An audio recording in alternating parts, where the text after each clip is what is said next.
Well, hi there.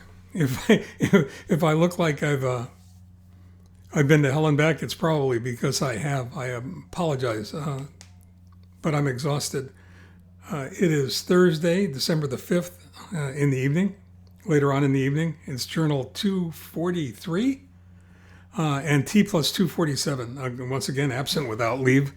While I've spent the last 7 days, 4 trips back and forth to the Apple Store, 9 calls to support hotline, trying to get everything working. And we're about to find out how successful I am because I finally was able to identify what was going on.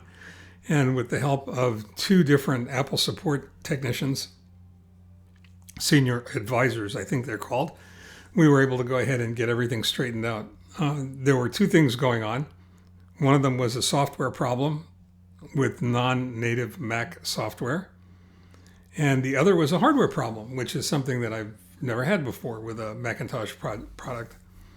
But in any case, they were forthcoming, diligent in making sure that everything was taken care of and that I was satisfied. But that's not what I want to talk about. That all worked out really well. I would have expected nothing less. The 2 support call people that I had last, the 2 senior advisors were superb. They were excellent. If you had to do a master's thesis on remote support calls, you could have used either one of them as an example. Certainly both of them. They were everything they needed to be: empathetic, compassionate, technically savvy. Did a wonderful job. I mean, really did a wonderful job. And I know a little bit about that. I did technical service hotline telephone calls for a number of years. And I know what it's like to be on the other end of that telephone. And it doesn't matter whether it's a management issue that you're trying to solve or whether it's a technical issue that you're trying to solve. You know, the same basic rules seem to apply throughout. And one of the most important things is that you have a process that, regardless of what that process looks like, you have to have a logical progression of steps leading you from where you are and the problem as perceived to where you need to be, and that is the problem as having been solved. And for years in the seminar work that I did, I try to help shop owners understand that when clients would come in and ask for an estimate's an impossible thing to give somebody unless it's on a canned job, unless it's on a job that's going to be the same regardless of what's happening. But if there's a problem and the problem is unknown at the time the client comes into the shop, you can't give an estimate because you have no idea what you're facing. What you can give an estimate on is the amount of time it might take to identify what that is, or more concisely, what it's going to cost, because the time is almost irrelevant until you get down into key performance indicators and business metrics. So you're trying to figure out whether or not you're going to make any money on that. But realistically, in order to find an estimate, you have to go through about 6 different steps. You have to harvest information about the vehicle. You have to harvest information about the client. You have to harvest information about the way the vehicle is being used. Right? You have to road test the vehicle to validate or verify the symptom, the problem. You have to road test the vehicle. As I said before, you have to go ahead and validate the fact that the car is misbehaving and what it's doing. You have to do inspection. You have to do testing. Once you have the information from the testing, you have to do a diagnosis. Once you have a diagnosis, then you can give an estimate. Then there's a whole other set of steps at the other end of the back end that have to do with what you do with that once you have it. The thing that was fascinating to me, the thing that I wanted to share with you, is that the 2 technicians that I had last did precisely that.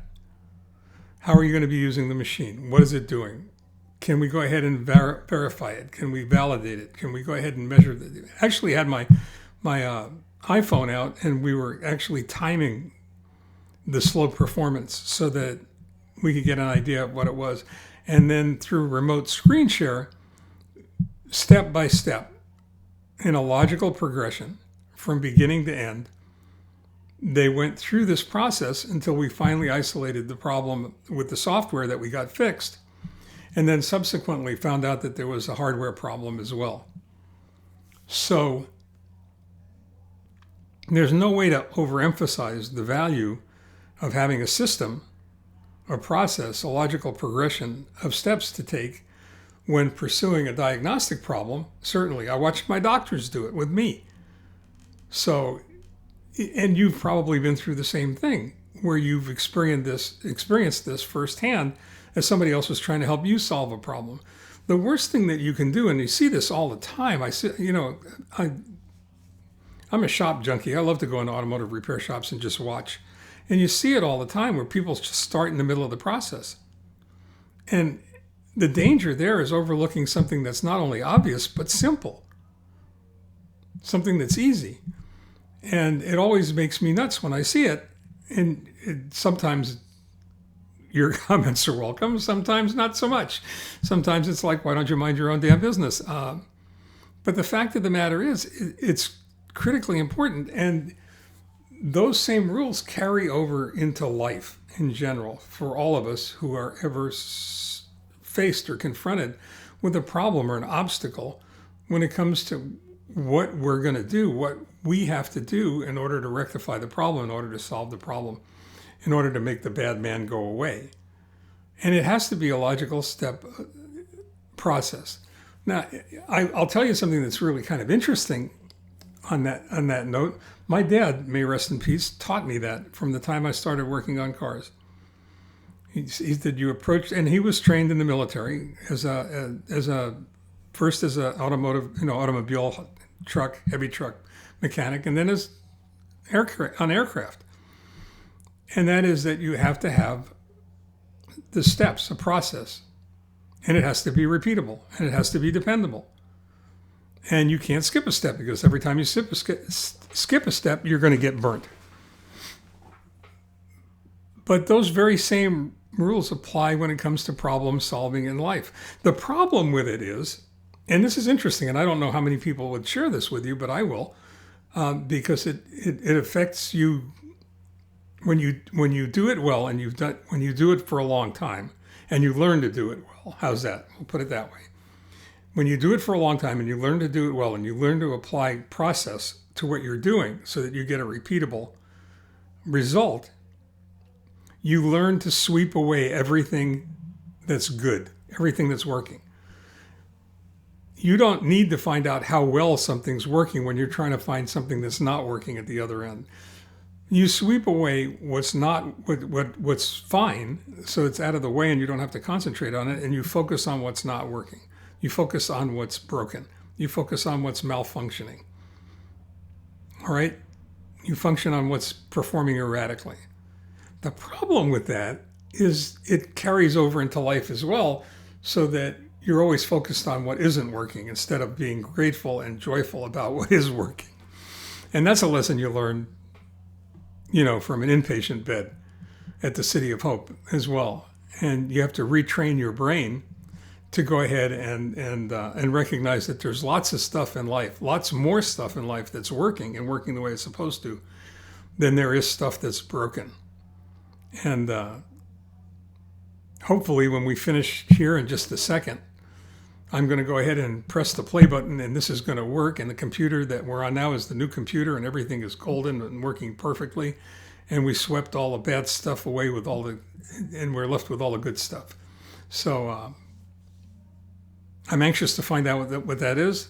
In the meantime, think about that. Think about process. Think about steps. Think about repeatable. Think about confronting obstacles and problems and what the best way to do that is. And recognizing what's working, recognizing what's not working, and going to the core of the problem as quickly as possible. If you do it in business, it'll help you make money. If you do it in life, it'll help you avoid problems. Till tomorrow, stay well. Take care. I'm sorry I missed the last 2 days. I would much rather have been talking to you than trying to find out why my computer wouldn't work and having to go back to the store and having to replace it and what have you, and then migrate all the information from one machine over to another again. So till tomorrow, stay well, take care. Great talking to you. Bye-bye.